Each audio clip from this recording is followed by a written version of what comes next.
여러분 어떻게 생각이 되십니까? 가장 먼저 생각나는 것이 야곱은 자기 형님을 속이고 장자권을 자기가 슬쩍 했죠. 그리고 아버지를 또 속였죠. 아버지를 속이고 자기가 축복을 대신 받았습니다. 그리고는 그 외삼촌 라반의 집으로 달아났죠. 그래서 우리가 생각하기에는 야곱 그렇게 하면 무슨 긍정적인 의미보다도 좀 뭔가 약간 부정적인 의미가 야곱 속에 우리가 좀 남아 있습니다. 그런데 제가 최근에 야곱에 대해서 이렇게 묵상을 하다가 아주 새로운 면을 발견을 했습니다. 그것이 어디냐면 우리 창세기 31장 38절에서 42절 말씀인데요. 스크린에 나오죠. 우리가 한번 교독해 보실까요? 말씀을 보시면서 여러분 한번 느껴보시기 바랍니다. 이게 야곱의 새로운 면입니다. 우리가 미처 깨닫지 못했던 여러분은 또 어떠신지 모르겠는데 야곱에 대한 새로운 면을 깨닫게 되는데요. 하나님 야곱에게 주신 그 큰 축복이 있지만은 야곱 나름대로의 특이한 점이 있습니다. 자, 제가 교독하십시다. 내가 20년을 외삼촌과 함께 하였거니와 이제 한 절씩 교독하십시다. 여러분 다 읽기가 힘드시니까 내가 이 20년을 외삼촌과 함께 하였거니와 외삼촌의 암양들이나 암요소들이 낙태하지 아니하였고 또 외삼촌의 양떼의 순양을 내가 먹지 아니하였으며 자, 여러분 또 읽으시기 바랍니다. 물려 지킨 것은 내가 외삼촌에게로 가져가지 아니하고 낮에 도둑을 맞았든지 밤에 도둑을 맞았든지 외삼촌이 그것을 내 손에서 찾았으므로 내가 스스로 그것을 고치하였으며 내가 이와 같이 낮에는 더위와 밤에는 추위를 무릅쓰고 눈붙일 겨를도 없이 지냈나이다. 내가 외삼촌의 20년 동안 외삼촌의 두 딸을 위하여 14년, 외삼촌의 양떼를 위하여 6년을 외삼촌에게 봉사하였거니와 외삼촌께서 내 품삯을 10번이나 바꾸셨으며 우리 아버지의 하나님, 아브라함의 하나님, 곧 이삭이 경외하는 이가 나와 함께 계시지 아니하셨더라면 외삼촌께서 이제 나를 빈손으로 돌려보내셨으리다마는 하나님이 내 고난과 내 손의 수고를 보시고 어젯밤에 외삼촌을 책망하셨나이다. 여러분, 이 말씀 가운데 우리가 저 속에 참 인상적인 게 어느 말씀이냐면요. 42절 보면, 41절 한번 비춰주실래요? 여러분, 40절 한번 보여주십시오. 내가 이와 같이 낮에는 더위와 밤에는 추위를 무릅쓰고 눈붙일 겨를도 없이 지냈나이다. 무려 20년을 14년은 두 딸을 자기가 얻기 위해서 14년 또 6년은 또 양떼를 그저 일하기 위해서 20년간을 야곱이 수고를 했는데 그 수고가 어떤 수고였느냐? 여러분 이 말씀을 한번 보십시오. 낮에는 더위와 밤에는 추위를 무릅쓰고 눈붙일 겨를도 없이 지냈다. 여러분 이 말씀이 뭡니까? 20년간을 어떻게 살았다는 거죠? 소위 우리말로 말해서 뼈가 빠지도록 정말 죽도록 일을 했다는 거예요. 여러분 야곱이 어릴 때 철 없을 때 젊은 철 없을 때 어릴 때는 자기가 못 모르고 그렇게 그냥 형님을 속이기도 하고 아버지를 속이기도 하고 그렇게 살았지만은 이제 철이 들면서 자기가 정말 20년간을 열심히 일했다는 거예요. 여러분 야곱은 하나님께서 엄청난 복을 주셨습니다. 여러분 야곱의 이 말씀을 쭉 보시면 야곱이 이렇게 또 하나님이 복을 주시고 그러니까 라반이 야곱이 너무 잘 되니까 막 방해를 했잖아요.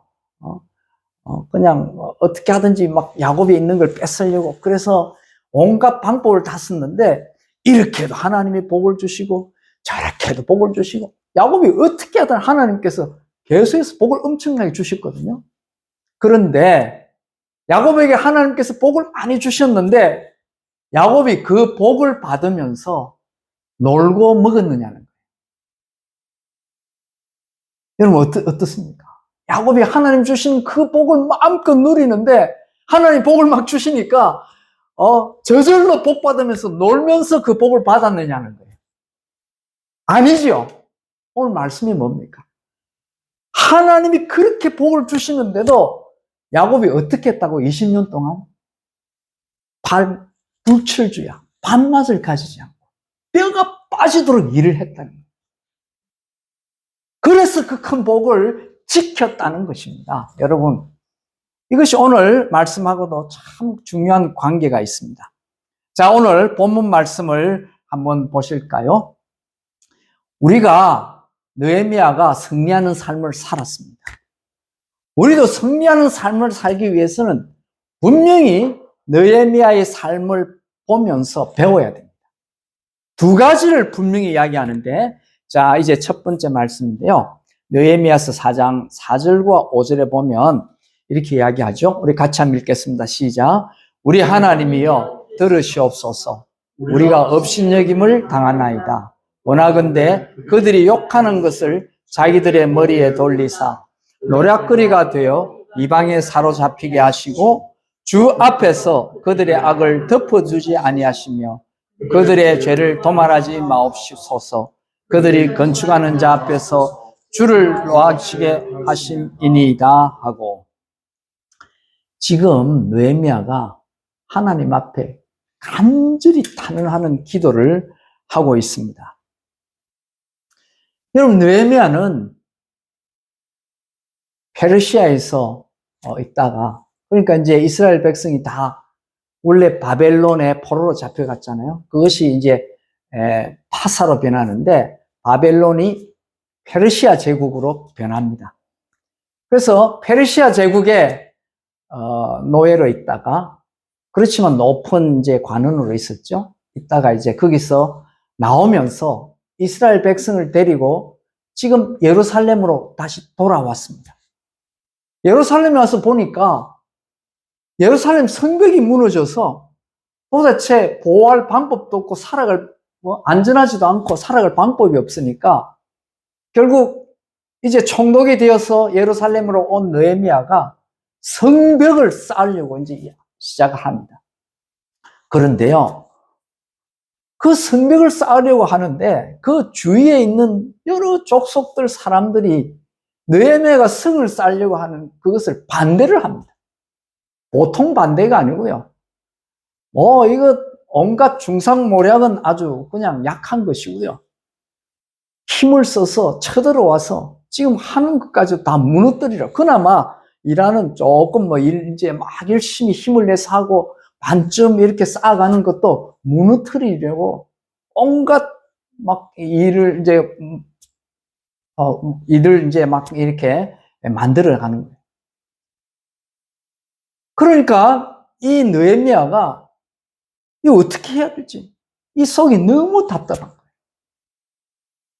지금 있는 그 이스라엘 주변에 밑에는 아라비아, 또 에돔, 또 모함, 그 위엔 또 아람까지 온 옆에 있는 족속이 반대를 하고, 심지어는 이스라엘과 형제, 자기 그 유다와 형제인 사마리아인 그 예루살렘 주위에 있는 유대인까지도, 일부 유대인까지도 그 반대를 하는 거예요. 막 방해 공작을 하는 거예요. 그러니까 느헤미야가 지금 이제 하는 것이 뭐냐면 기도하는 것입니다. 여러분, 승리하는 삶의 첫 번째 조건이 기도하는 겁니다. 네? 기도해야 됩니다. 그런데 오늘 이 기도문을 보면, 우리 그 느헤미야서 4장 4절과 5절 기도문을 보면 여러분 그 기도문이 어떻습니까? 점잖지 않죠? 어떻게 보면 기도문이라기보다도 어떻습니까? 저주에 가깝습니다. 아니, 무슨 일이 느헤미야가 하는 이 기도가 이렇게 저주에 가까운 기도를 하느냐는 거죠. 그런데 놀랍게도요, 이런 기도를 하나님의 사람 느헤미야만 한 것이 아니고 우리가 잘 아는 성군 다윗도 이런 기도를 했다는 겁니다. 여러분, 시편 109편 8절과 13절을 한번 보면요, 이렇게 이야기합니다. 다윗이 한 기도입니다, 여러분. 이게 시편의 109편, 아주 유명한 건데요. 그의 연수를 짧게 하시며 그의 직분을 타인이 빼앗게 하시며 그의 자녀는 고아가 되고 그의 아내는 과부가 되며 그의 자녀들은 유리하고 구굴하고 그들의 황폐한 집을 떠나 빌어먹게 하소서. 고리대금하는 자가 그의 소유물을 다 빼앗게 하시며 그가 수고한 것을 낯선 사람이 탈취하게 하시며 그에게 인애를 베풀 자가 없게 하시며 그의 고아에게 은혜를 베풀 자도 없게 하시며. 자, 이 한 절 마지막 다 같이 읽읍시다. 시작. 그의 자손이 끊어지게 하시며 후대에 그들의 이름이 지워지게 하소서.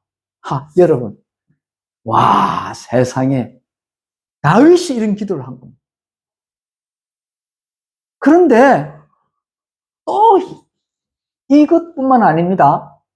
유명한 하나님의 선지자 예레미야도 이와 비슷한 기도를 했습니다.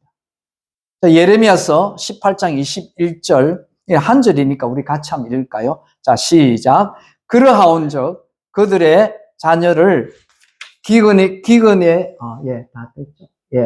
그러하온즉 그들의 자녀를 기근에 내어 주시며 그들을 칼의 세력에 넘기시며 그들의 아내들은 자녀를 잃고 과부가 되며 그 장정은 죽음을 당하며 그 청년은 전장에서 칼을 맞게 하시며.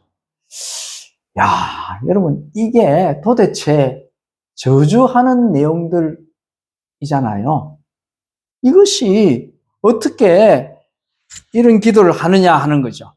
그런데 여러분, 우리가 분명히 알아야 될 것은 이런 기도는 자기 마음속에 있는 감정을 솔직하게 내놓는 것입니다. 감정을 안 숨기는 거예요. 우리의 심령을 보시는 하나님 앞에서 내 아픈 감정을 솔직하게 내어놓는데요. 이 감정, 이 솔직한 심정, 이 저주 같은 내용을 어디를 향하여 보내느냐에 따라서 달라진다는 거예요. 여러분, 이거 분명히 잘 기억해 보십시다. 이런 저주 같은 내용이지만 이런 타는 이것을 하나님께로 내어보내면 이것은 타는 기도가 됩니다. 이것이 하나님께 향하면 이것은 저주가 아니고 타는 기도가 됩니다. 그런데 이 내용이 당사자 본인에게로 향하면 이것은 저주가 되는 것입니다. 그래서 우리가 어떤 내용이든지 우리가 주님 앞에 기도하면 그 기도에 대한 책임을 누가 지시죠? 하나님이 지시는 거예요. 그 기도에 대한 책임을 하나님이 진다는 거예요. 그런데 내가 이 저주 같은 이 내용을 본인에게 바로 하면 그 책임은 누가 져야 되죠? 내가 지는 거예요. 여러분 기억나시죠? 주님께서 둘씩 짝을 지어서 보낼 때에 어디든지 가거든 그 집을 복을 빌으라 그랬죠. 그때 그 빈 복이 그 본인이 받을 만하면 그 복이 본인에게 가고 그 복을 본인이 받을 만하지 않으면 누구에게 간다 그랬죠? 나에게로 기도한 그 사람에게 돌아온다 그랬어요. 마찬가지입니다, 여러분. 우리가 하는 말에는 다 책임이 따릅니다. 그럼 그렇지 않습니까? 무슨 말을 하든지 하나님이 들으시고 우리 사람이 듣고 그 말에 대한 책임이 따릅니다. 우리가 이 내 속에 있는 솔직한 이 기도를 하나님께 하면 하나님께서 들으시고 하나님께서 그 책임을 맡아주시는 것입니다. 예레미야도 다윗도 또 느헤미야도 그 누구도 자기 마음속에 있는 이 솔직한 심정을 하나님께 고백한 것입니다. 그 누구도 그 상대방에게 직접 이런 저주 말한 사람은 아무도 없습니다. 그러므로 이것은 단원의 신인 것입니다. 단원의 기도입니다. 여러분, 영국의 그 옥스퍼드 출신이고 또 유명한 성경의 기독교 작가이고 또 변증학자인 C.S. 루이스를 여러분 많이 들어보셨죠? 그분이 참 기독교 소설도 아주 많이 쓰셨습니다. 이분이 한때는 이 예수님을, 이 하나님의 말씀을 더 잘 알고 싶어서 이 성경을 쭉 읽기 시작했습니다. 이제 유명해지기 전이죠. 자기가 이제 이 하나님의 말씀을 알고 더 깊이 묵상하고 싶어서 쭉 읽다가 이 시편 109편을 딱 읽고는 성경책을 바닥에 그냥 던져버렸어요. 아니, 세상에 이런 저주스러운 내용이 어떻게 이런 하나님이 있느냐. 내 이런 하나님 믿을 수가 없다. 이런 저주스러운 내용을 말하는 이 성경을 내가 어떻게 믿느냐 하면서 그냥 썽을 내면서 자리에서 일어나서 박차고 나가버렸어요. 그런데 시간이 한참 지나면서 자기가 가만히 이분이 나중에 깨달은 게 뭐냐면 이 세상에 어떤 신이 이렇게 사람의 마음에 솔직한 감정을 다 받아주는 신이 이 세상에 어디 있느냐. 누가, 어느 신이 내 마음속에 있는 그 비통함과 괴로움과 그 힘든 것을 그대로 다 받아주는 신, 하나님 외에, 전능하신 삼위일체, 우리 아버지 하나님 외에 누가 있느냐는 거예요. 그렇게 해서 우리 C.S. 루이스가 하나님께 다시 돌아왔는데요. 그런데 여러분, 이런 비통의 기도를 무슨 총독이나 왕이나 선지자만 했느냐? 아닙니다. 여러분, 참 재밌는 것은요, 사무엘상 1장을 보면 그 한나를 여러분 아시죠? 한나. 그 여자분이 얼마나 유명한지 지금 미국에서는 그 이름을 따라서 한나라고 하는 이름을 얼마나 많이 예. 그분이 얼마나 좋은지 이제 그렇게 하는데요. 그런데 여러분, 그 한나라는 분이 원래 어떤 분이시냐면은 그 당시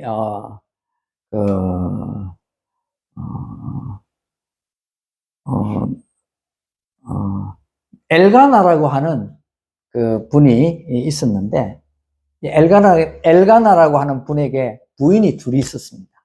한 분은 한나고 한 분은 버닌나였습니다. 부인이 이제 두 분이 있는데 버닌나는 자녀를 낳았습니다. 자녀가 있었습니다. 그런데 한나는 여러분 잘 아시지만 그때까지 자녀가 없었죠. 그러니까 자녀 있는 다른 부인 버닌나가 이 한나를 격분시키고 괴롭힙니다.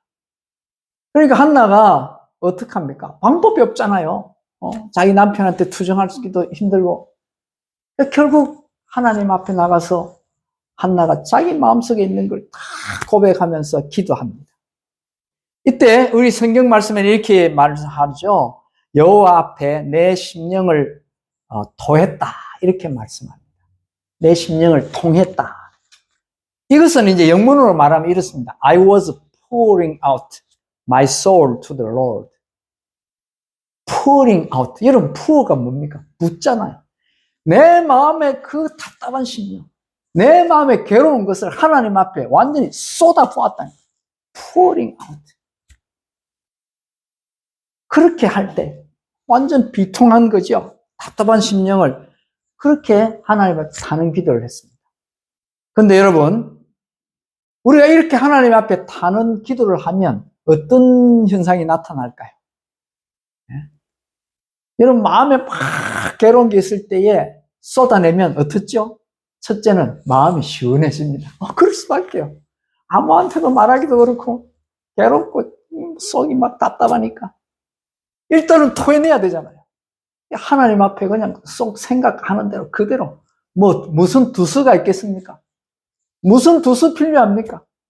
그냥 생각나는 대로 내 속에 있는 울분, 괴로움 있는 그대로 그냥 다 쏟아내는 거예요.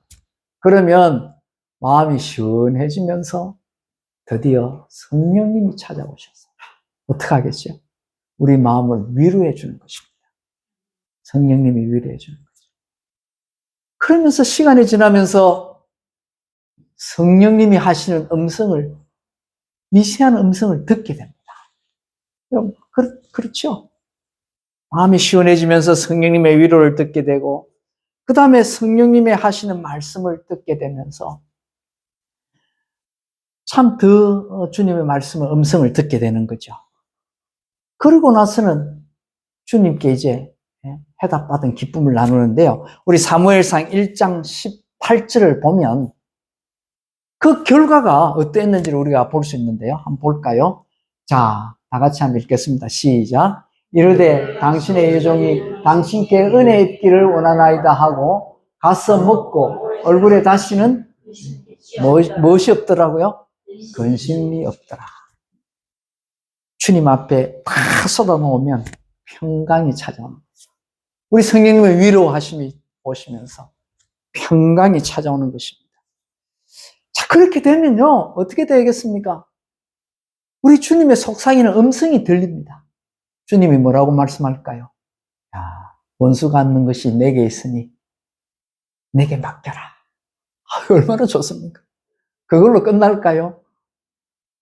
성령님께서 더 계속해서 말씀하시죠. 야, 원수 갖는 것이 내게 있으니 내가 너를 위해서 십자가에서 피 흘려 죽은 것 같이 너도 원수를 사랑할 수 없겠니?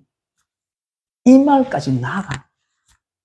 여러분, 그러면 그것이 지는 겁니까? 이기는 겁니까? 이기는 겁니다. 영적으로, 선으로 악을 이기는 겁니다. 그래서 첫째는요, 우리가 영적으로 승리합니다. 첫 번째 스텝입니다. 먼저 마음으로 승리해야 될 거 아닙니까?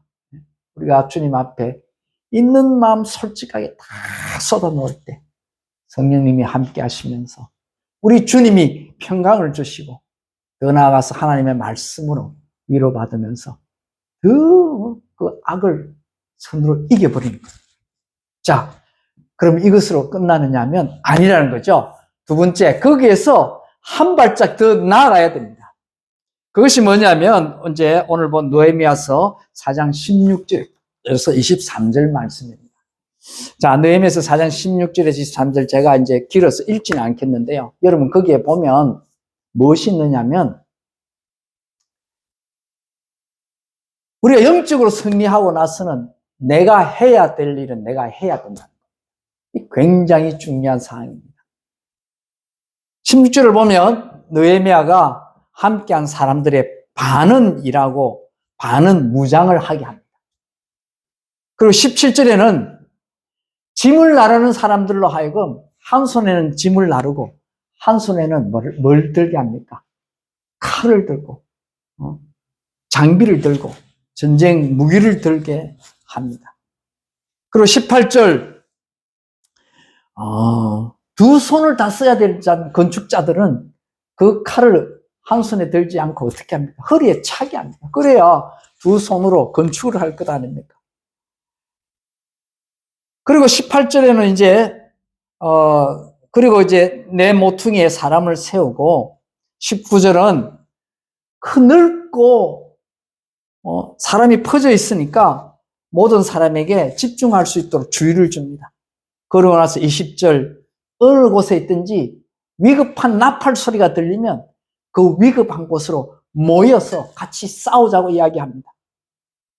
그리고 21절 아침부터 저녁 늦게까지 반으로 나누어서 한 팀은 지키고 한 팀은 일을 하게 그렇게 작정을 합니다.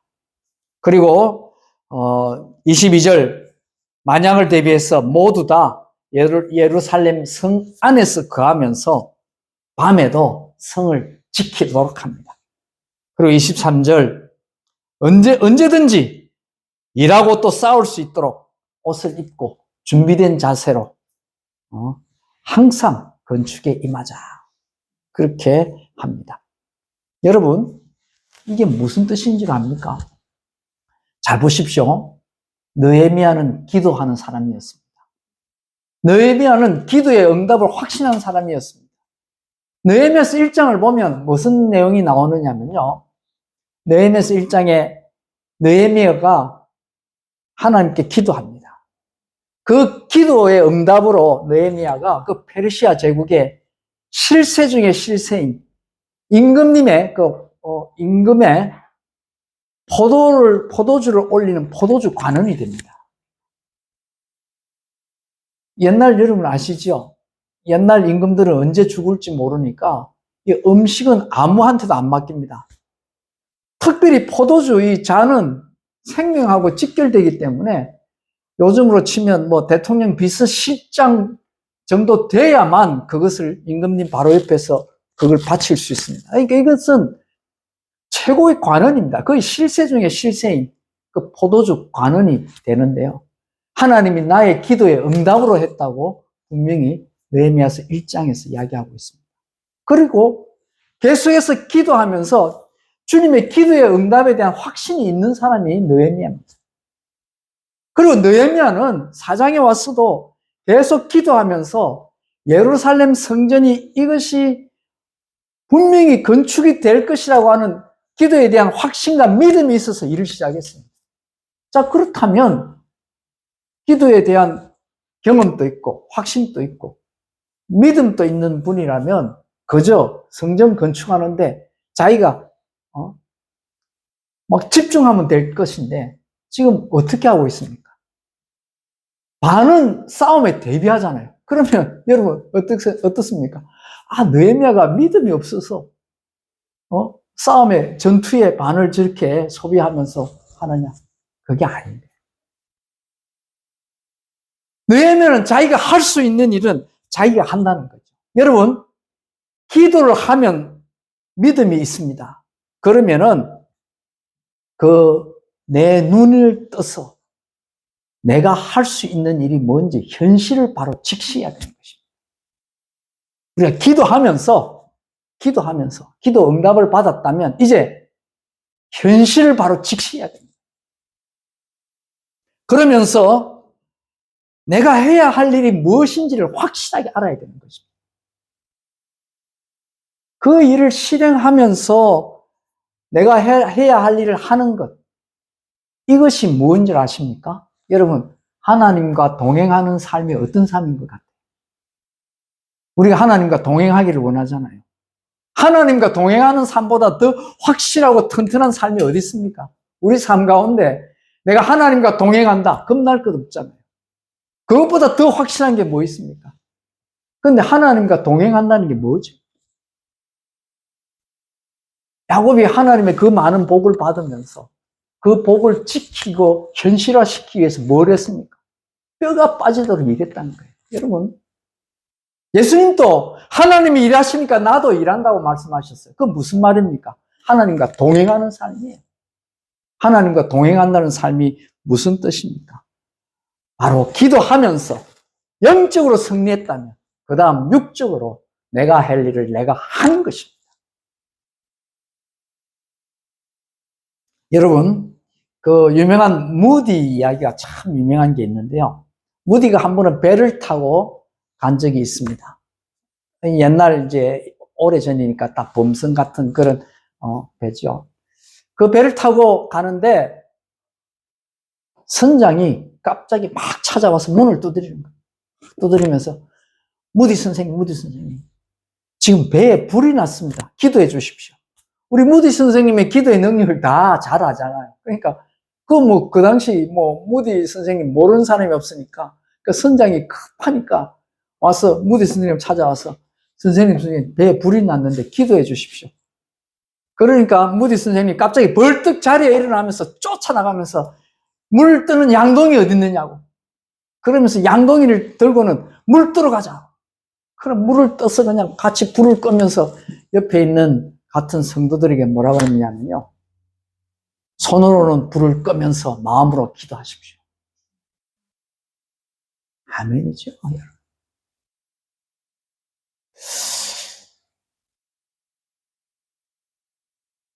1900년도에 우리 대한제국이 일본의 일본 세력에 넘어가려고 하던 그런 아주 참 암울한 그 세대였는데요.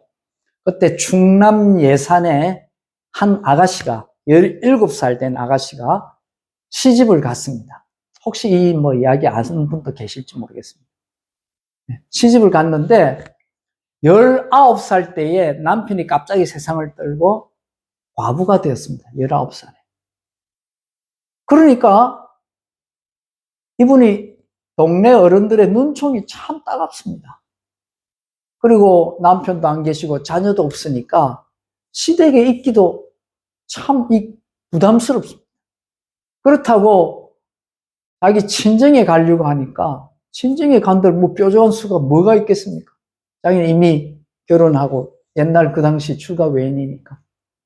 이분이 고민하다가 드디어 결단을 하고 그 긴 머리를 다 잘라버리고 서울로 이제 올라갑니다.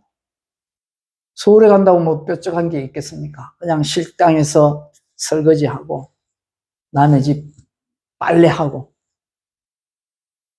그렇게 그냥 막 노드를 하는 중에 어떤 지인의 소개로 어떤 부잣집에 이제 가정부죠. 요즘 말로 하면 가정부, 옛날에는 식무죠. 가정부로 들어갔습니다. 거기서 아주 성실하게 열심히 일을 했습니다. 그런데 이제 그 주인 어른이 아주 마음에 들었습니다. 그래서 참 좋으셨던 분 같아요. 그래서 이제 그 집 주인이 아직 당신은 나이도 젊고 하니까 혹시 뭐 하고 싶은 것 있으면 자기한테 이야기를 해보라고 그렇게 이야기합니다. 그러니까 이분이 아주 조심스럽게 두 가지를 부탁을 드립니다. 하나는 주인 어른께서 교회 갈 때에 저도 따라 나가서 예배 드리게 해달라고.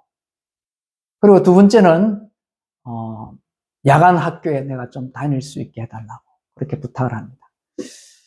주인이 참 기특해서 그 부탁을 들어줍니다. 그래서 이분이 이제 그 당시 숙명 여자 고등학교 그 학교를 밤에는 다니게 되고 낮에는 그 은혜에 보답해서 열심히 성실하게 일을 합니다. 그리고 밤에는 정말 막 열심히 공부를 했습니다.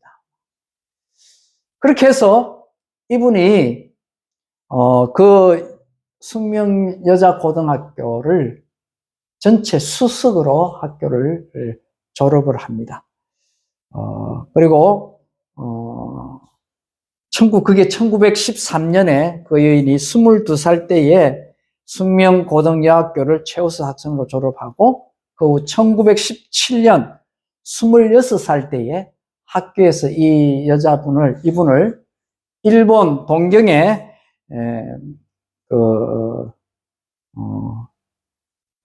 일본 동경 여자 사범대학에 유학을 보냅니다.